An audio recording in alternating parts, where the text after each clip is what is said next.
നമസ്കാരം. ഫണ്ട് എടുത്ത് ഫിസിക്സിലെ പുതിയൊരു അധ്യായത്തിലേക്ക് സ്വാഗതം. നമ്മുടെ ഇന്നത്തെ വിഷയം ഒരു ഡോക്യുമെൻ്ററിയെക്കുറിച്ചാണ്.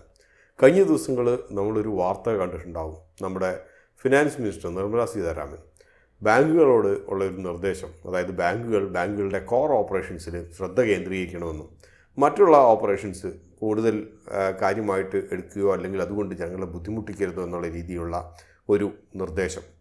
ഇത് എന്തിൻ്റെ അടിസ്ഥാനത്തിലാണ് അല്ലെങ്കിൽ ഏതിൻ്റെ പ്രധാനപ്പെട്ട ഒരു കാര്യത്തിലാണ് ഇത്തരത്തിലുള്ള നിർദ്ദേശം ഉയർന്നു വന്നതെന്ന് വെച്ച് കഴിഞ്ഞാൽ, നമുക്കറിയുന്ന പോലെ തന്നെ ബാങ്കുകൾ, അത് സ്വകാര്യ ബാങ്കുകളാകട്ടെ അല്ലെങ്കിൽ പൊതുമേഖലാ ബാങ്കുകളാകട്ടെ, ഇവയെല്ലാം ബാങ്കിങ് ഓപ്പറേഷൻ എന്ന് പറയുന്ന കോറായിട്ടുള്ള ഓപ്പറേഷൻസ് കൂടാതെ മറ്റ് പല പ്രോഡക്റ്റുകളുടെയും സെയിൽസ് മുതലുള്ള കാര്യങ്ങൾ ഏറ്റെടുത്ത് നടക്കാറുണ്ട്. അപ്പോൾ ഇത്തരത്തിലുള്ളത് പലതും അവർക്ക് അവരുടേതായിട്ടുള്ള കയ്യിലുള്ള ഡേറ്റ, അതായത് അവരുടെ നിക്ഷേപകരുടെ ഡേറ്റ, ആ ഒരു ഡേറ്റ ഉപയോഗിച്ചിട്ട് വളരെ ഒരു ഫണലിംഗ് ഒക്കെ പോലെ നടത്തിയിട്ട് ഏറ്റവും പ്രോസ്പെക്റ്റീവായിട്ടുള്ള കസ്റ്റമേഴ്സിനെ കണ്ടെത്തി അവരിലേക്ക് ഈ പറഞ്ഞ ചില പ്രോഡക്റ്റുകളൊക്കെ സെല്ല് ചെയ്യുക എന്നുള്ളതാണ് പ്രധാനമായിട്ടും ബാങ്കുകൾ ചെയ്യുന്നത്. ഉദാഹരണമായിട്ട് പറയുകയാണെങ്കിൽ, നിങ്ങളുടെ ബാങ്ക് അക്കൗണ്ടും നിങ്ങളുടെ ട്രാൻസാക്ഷൻ ഡീറ്റെയിൽസും നിങ്ങളുടെ ഒരു ഡെമോഗ്രഫിക് ഡീറ്റെയിൽസും അല്ലെങ്കിൽ നിങ്ങളുടെ സാലറി അക്കൗണ്ട് ആണെങ്കിൽ ആ സാലറി അക്കൗണ്ട് അനലൈസ് ചെയ്തിട്ടൊക്കെ നിങ്ങൾ ഒരു പുതിയൊരു കാറ് വാങ്ങിക്കാൻ പോകുന്നു എന്ന രീതിയിൽ കാറിന് വേണ്ടിയിട്ട് ലോൺ തരാമെന്ന് പറയും. ചിലപ്പോൾ ഇൻഷുറൻസ് എടുത്തോളാൻ പറയും. അതുപോലെ തന്നെ മറ്റൊരു കമ്പനിയുടെ തന്നെ ക്രെഡിറ്റ് കാർഡ് ചിലപ്പോൾ പ്രൊമോട്ട് ചെയ്യുന്നുണ്ടാകാം. സ്വന്തമല്ലാത്ത ഇൻഷുറൻസ് അത് പ്രൊമോട്ട് ചെയ്യുന്നുണ്ടാകാം. എന്തിനേറെ പറയുന്നു, റിസോർട്ട് സ്റ്റേയും ഹോളിഡേ പാക്കേജും വരെ സെയിൽസിൻ്റെ അകത്ത് ഉൾപ്പെടുത്തിയിട്ട് പ്രൊമോട്ട് ചെയ്യുന്ന പല ബാങ്കുകളുമുണ്ട്. ഇവയെല്ലാം ചിലപ്പോൾ പല കസ്റ്റമേഴ്സിനും ഒരു ബേർഡനായിട്ട് വരികയോ അല്ലെങ്കിൽ പലപ്പോഴും ഇതൊരു മിസ്സെൽ ചെയ്യുന്ന രീതിയിൽ, അതായത് തെറ്റിദ്ധാരണജനകമായിട്ടുള്ള രീതിയിൽ ഈ പ്രോഡക്ട്സൊക്കെ ബാങ്ക് അവതരിപ്പിക്കുമ്പോൾ ചില കസ്റ്റമേഴ്സൊക്കെ അതിൽ വീണു പോവുകയോ ചെയ്യുന്നുണ്ട്. അപ്പോൾ ഇതിനെ അധികരിച്ച്, ഈ ഒരു കാര്യങ്ങളൊക്കെ അധികരിച്ച് ഉണ്ടാക്കിയ ഒരു ഡോക്യുമെൻ്ററിയാണ് മിസ് സോൾഡ് എന്ന് പറഞ്ഞിട്ട്. ഈ ഡോക്യുമെൻ്ററി ബദുൽ കപാസിയും കണ്ണൻ ബാഹലും കൂടി ചേർന്നിട്ടാണ് ഡയറക്റ്റ് ചെയ്യപ്പെട്ടുള്ളത്. പ്രധാനമായിട്ടും ഇതൊരു അവയർനെസ്, ബോധവൽക്കരണത്തിന് വേണ്ടിയിട്ടുള്ള ഡോക്യുമെൻ്ററി ആയിട്ടാണ് ഉണ്ടാക്കിയിട്ടുള്ളത്. പക്ഷേ അതേസമയം തന്നെ ഇത്തരത്തിലുള്ള മിസ്സെല്ലിംഗ് കൊണ്ട് വഞ്ചിക്കപ്പെട്ടുള്ള കുറേ പേരുടെ അനുഭവങ്ങളും, അതേപോലെ തന്നെ ഇതിൻ്റെ other side of the story എന്ന് പറയുന്നത് പോലെ എന്തുകൊണ്ട് ഇത്തരത്തിലുള്ള മിസ്സെല്ലിംഗ് നടക്കുന്നു എന്നുള്ളതിനെക്കുറിച്ചും വളരെ സമഗ്രമായിട്ടുള്ള ഒരു ഡോക്യുമെൻ്ററി തന്നെയാണിത്. ഇതിൻ്റെ ലിങ്ക് നമ്മുടെ ഡിസ്ക്രിപ്ഷൻ ബോക്സിൻ്റെ അകത്ത് കൊടുത്തിട്ടുണ്ട്. ഈ ഒരു ഡോക്യുമെൻ്ററിയിൽ പ്രധാനമായിട്ടും വരച്ചു കാട്ടുന്നത് കഴുകൻ കണ്ണുകളുമായിട്ട് കാത്തിരിക്കുന്ന റിലേഷൻഷിപ്പ് മാനേജേഴ്സിനെ കുറിച്ചാണ്. ഇന്നത്തെ രീതിയിൽ നമ്മൾ നോക്കുമ്പം ഒരു ബാങ്കിൻ്റെ അകത്ത് റിലേഷൻഷിപ്പ് മാനേജേഴ്സ് എന്ന് പറഞ്ഞിട്ട് പേരുള്ള കുറച്ച് പേരെയൊക്കെ, കുറച്ച് കസ്റ്റമേഴ്സിനെയൊക്കെ ഡെഡിക്കേറ്റഡ് ആയിട്ട് അസൈൻ ചെയ്തിട്ടുണ്ടാവും.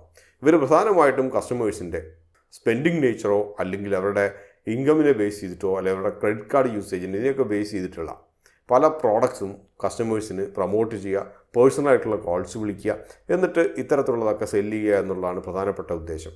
അപ്പോൾ ഇതിൻ്റെ അകത്തൊരു പേഴ്സണൽ ടച്ച് വരുന്നത് കൊണ്ടും തന്നെ ഈ ഒരു റോബോ കോൾ പോലെയോ അല്ലെങ്കിൽ മെസ്സേജ് വന്നിട്ടോ ഒക്കെ പലരും ഒഴിഞ്ഞു മാറി നിൽക്കുന്ന പോലെ നോക്കി നിൽക്കാറില്ല.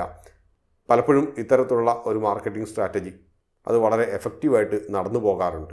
എങ്കിലും ഇത്തരത്തിലുള്ള കാര്യങ്ങൾ ഈ റിലേഷൻഷിപ്പ് മാനേജേഴ്സ് കൂടുതൽ നന്നായിട്ട് സെല്ല് ചെയ്യുന്ന രണ്ട് പേരാണ്. ഒന്ന് സീനിയർ സിറ്റിസൺസ്, പ്രധാനമായിട്ടും ഗവൺമെൻറ് സർവീസിനോ പ്രൈവറ്റ് സർവീസിനോ ഒക്കെ റിട്ടയർ ആയിട്ട് ഒരു വലിയൊരു കോർപ്പസൊക്കെ കയ്യിൽ വെച്ചുകൊണ്ടിരിക്കുന്ന, കുറച്ച് പണമൊക്കെ കൈവടിച്ചുകൊണ്ടിരിക്കുന്നവർ, അവരെയും പിന്നെയുള്ളത് റൂറൽ ഏരിയയിലെ ഗ്രാമങ്ങളിലുള്ള കൃഷിക്കാരെയുമാണ് ഇവർ പ്രധാനമായിട്ടും ഉന്നം വയ്ക്കാറുള്ളത്.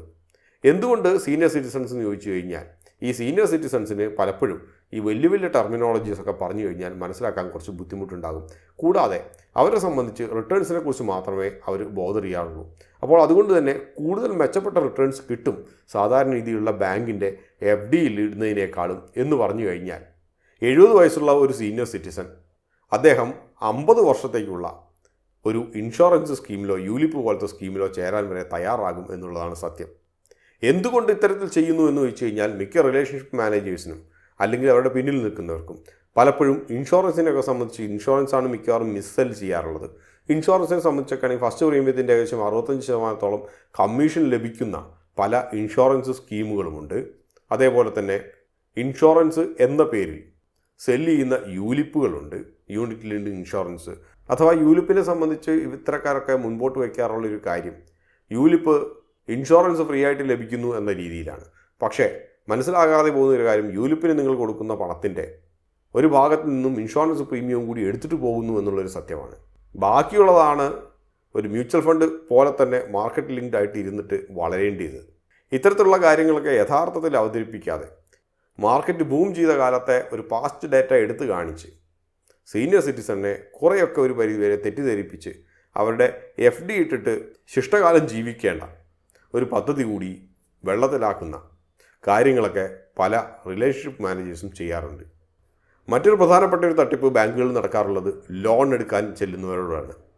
നമുക്കറിയുന്ന പോലെ തന്നെ ബാങ്കിൻ്റെ കോർ ഓപ്പറേഷൻസ് എന്ന് വെച്ച് കഴിഞ്ഞാൽ ഡെപ്പോസിറ്റ് സ്വീകരിക്കുക, അതിനൊരു പലിശ നൽകുക, ഈ ഡെപ്പോസിറ്റ് കിട്ടുന്ന പണം വെച്ചിട്ട് ലോൺസ് കൊടുക്കുക, ലോൺസിന് അധികമായിട്ടുള്ള പലിശ വാങ്ങിക്കുക. അപ്പോൾ പ്രധാനമായിട്ടും ഡെപ്പോസിറ്റിന് കൊടുക്കുന്ന പലിശയും ലോണിൽ നിന്ന് ലഭിക്കുന്ന പലിശയും ഇവ തമ്മിലുള്ള ആ ഒരു വ്യത്യാസമാണ് ബാങ്കിൻ്റെ കോർ ഓപ്പറേഷൻസിൻ്റെ അകത്തുനിന്ന് വരുന്ന ലാഭം എന്നൊക്കെ പറയുന്നത്. അപ്പോൾ ഇത്തരത്തിലുള്ള ലളിതമായിട്ടുള്ള ഒരു ബാങ്കിങ് ഓപ്പറേഷൻ ലഭിക്കുന്നതിനേക്കാളും കൂടുതൽ പ്രോഡക്റ്റ്സ് ഡൈവേഴ്സിഫൈ ചെയ്ത് കൂടുതൽ മാർജിൻസിലേക്ക് ബാങ്കിനെ എത്തിക്കാൻ വേണ്ടിയിട്ട് മറ്റ് പല പ്രോഡക്ട്സും ജീവനക്കാർ വഴി ഇൻട്രൊഡ്യൂസ് ചെയ്യുന്നു. അപ്പോൾ ഇതിൻ്റെ അകത്ത് മറ്റൊരു പ്രധാനപ്പെട്ട ഒരു തട്ടിപ്പാണ് നടക്കുന്നത്, ഫോഴ്സ്ഡ് ബണ്ടിലിംഗ് എന്ന് പറയുന്നത്. അതായത് മറ്റൊന്നുമല്ല, ലോൺ എടുക്കാൻ വരുന്നവരോട് നിർബന്ധിച്ചിട്ട് ഇൻഷുറൻസും കൂടി എടുപ്പിക്കുക എന്നുള്ളത്. ഇത്തരത്തിൽ ഇൻഷുറൻസ് എടുപ്പിക്കുന്ന പരിപാടികൾ ഇത് ബാങ്കുകളുടെ പോളിസിയായിട്ട് ബാങ്കുകൾ ചിലപ്പോൾ അവതരിപ്പിക്കും. തീരെ നിയമജ്ഞാനമില്ലാത്തവരെ സംബന്ധിച്ചാണെങ്കിൽ RBIയുടെ പുതിയ നിയമങ്ങളാണെന്നോ അല്ലെങ്കിൽ ഗവൺമെൻറ് പുറത്തിറക്കിയ നിയമങ്ങളാണെന്നോ ഒക്കെ പറഞ്ഞിട്ട് പറ്റിക്കുകയും ചെയ്യും. എന്തിനേറെ പറയുന്നു, ചില ബാങ്കുകളിലേക്ക് ലോൺ എടുക്കാൻ വേണ്ടി ചെല്ലുമ്പോൾ ഞങ്ങളുടെ ലോൺ ഞങ്ങളുടെ SB അക്കൗണ്ടിലേക്ക് മാത്രമേ ഡിസ്പോസ് ചെയ്യുകയുള്ളൂ എന്നാണ് ഞങ്ങളുടെ പോളിസി എന്ന് പറഞ്ഞ് നിർബന്ധിച്ച് പുതുതായിട്ട് SB അക്കൗണ്ട് എടുപ്പിക്കുന്ന ബിരുദന്മാരുമുണ്ട്. ഇത്തരത്തിലുള്ള അനുഭവം അടുത്ത കാലത്ത് എൻ്റെ സുഹൃത്തിനുമുണ്ടായി. അദ്ദേഹം ഒരു ഹൗസിംഗ് ലോൺ എടുത്തതാണ്. ഹൗസിംഗ് ലോൺ എടുത്ത ബാങ്കിൽ ഇന്ത്യയിലെ സാമാന്യം വലിയ ഒരു പ്രൈവറ്റ് ബാങ്കാണ്. അപ്പോൾ ആ ബാങ്കിലിരിക്കുന്ന ജീവനക്കാരി പറഞ്ഞു, ഞങ്ങൾ ലോൺ എമൗണ്ട് ഡിസ്പോസ് ചെയ്യുന്നത് ഞങ്ങളുടെ SB അക്കൗണ്ടിലേക്കേ ഉള്ളൂ, അപ്പോൾ അതുകൊണ്ട് നിങ്ങൾ 10,000 രൂപ മിനിമം ബാലൻസ് ഉള്ള SB അക്കൗണ്ട് എടുക്കണമെന്നുള്ളത്. അദ്ദേഹത്തിന് ബാങ്കിങ്ങും ഫിനാൻസും ഒക്കെ ആവശ്യത്തിലേറെ വശമുള്ളതുകൊണ്ട് അത്തരത്തിലുള്ളൊരു നിയമം ഉണ്ടെങ്കിൽ അതിന് വല്ല നോട്ടിഫിക്കേഷനോ അല്ലെങ്കിൽ ബാങ്കിൻ്റെ പോളിസി ആണെങ്കിൽ ആ ഒരു പോളിസി ഹയറപ്സിൽ നിന്ന് വന്നതായിട്ട് കാണിക്കാനോ ആവശ്യപ്പെട്ടു.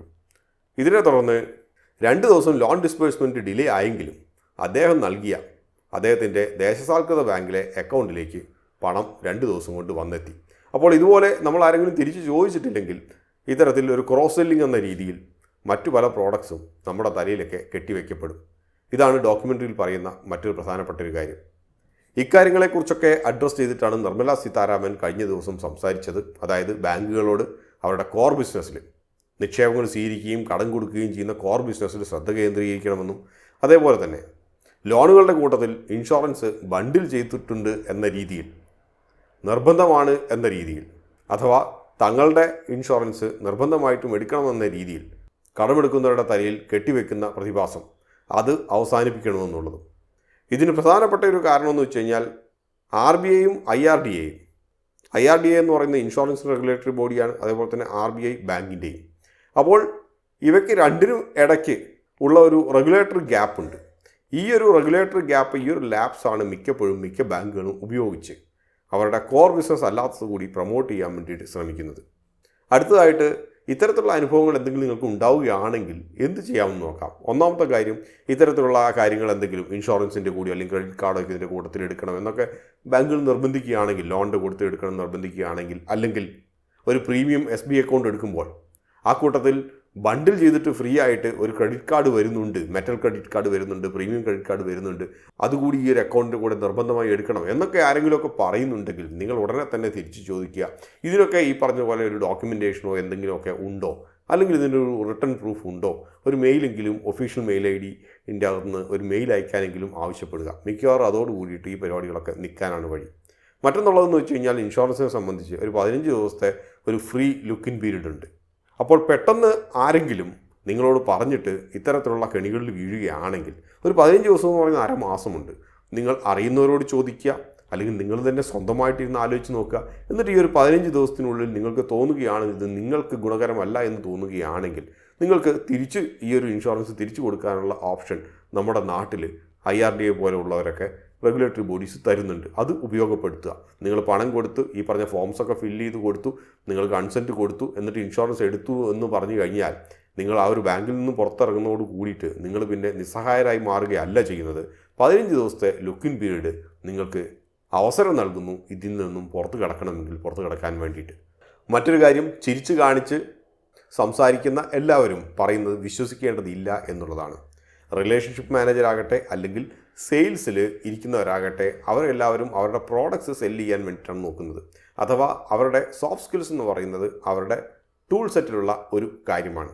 അത് കരുതി നിങ്ങൾക്ക് പറ്റില്ല എന്നോ അല്ലെങ്കിൽ നോ എന്നോ അവരോട് പറയാനുള്ള ഒരു വിമുഖതയാകാം ചിലപ്പോൾ ലക്ഷക്കണക്കിന് രൂപ നിങ്ങൾക്ക് ആവശ്യമില്ലാതെ ചിലവഴിക്കപ്പെടുന്നത്.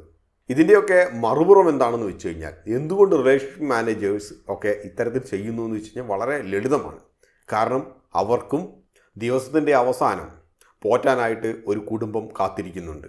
ബാങ്കുകൾ, അത് ദേശസാൽകൃതമാകട്ടെ അല്ലെങ്കിൽ സ്വകാര്യ ബാങ്കുകളാകട്ടെ, ഇന്നത്തെ കാലത്ത് മിക്ക ബാങ്ക് മാനേജ്മെൻറ്റുകളും എല്ലാവർക്കും ക്രോസ് സെല്ലിങ്ങിന് വേണ്ടിയിട്ട് ടാർഗറ്റുകൾ കൊടുക്കാറുണ്ട്. ഇൻഷുറൻസ് ആകട്ടെ, ക്രെഡിറ്റ് കാർഡാകട്ടെ, ഹൗസിംഗ് ലോൺ ആകട്ടെ, ഇവയെല്ലാം ചെയ്യാൻ പറ്റുകയില്ല എന്ന് പറഞ്ഞ് വിമുഖത കാണിച്ചു കഴിഞ്ഞാൽ ട്രാൻസ്ഫർ മുതൽ പെർഫോമൻസ് ഡിറേറ്റ്മെൻറ്റ് വരെ ഉണ്ടാകാനുള്ള സാധ്യതകൾ വളരെ കൂടുതലാണ്.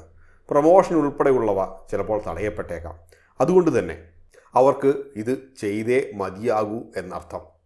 മറ്റൊരു കാര്യം, വലിയൊരു പരിധിവരെ ഓഹരി നിക്ഷേപകരോ അല്ലെങ്കിൽ ബാങ്കിൻ്റെ മുകളിൽ സ്റ്റേക്കുള്ളവരോ ആണ്. നിങ്ങൾ ആലോചിച്ച് നോക്കുക, നിങ്ങളൊരു ബാങ്കിൻ്റെ ഓഹരിയിൽ നിക്ഷേപിക്കുന്നു.